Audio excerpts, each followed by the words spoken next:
Law field में अपना career बनाना चाहते हो, क्लैट की एग्जाम देना चाहते हो, एडवोकेट बनना चाहते हो, लिंक आपको कमेंट एंड डिस्क्रिप्शन बॉक्स में मिल जाएगी। और जैसे ही आप लिंक पे क्लिक करोगे तो आपको यहां पे मिल जाएगा crack CLAT with Unacademy. और यहां पे आप काफी सारी अमेजिंग चीजें यहां पे आप देख सकोगे।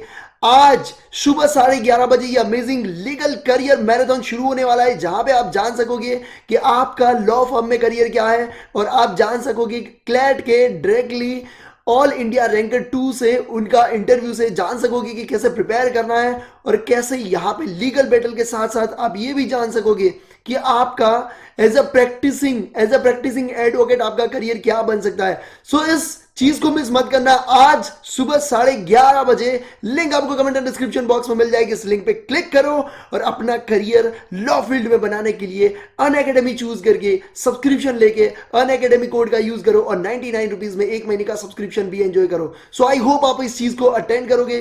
थैंक यू सो मच मेरी पॉजिटिव आर्मी।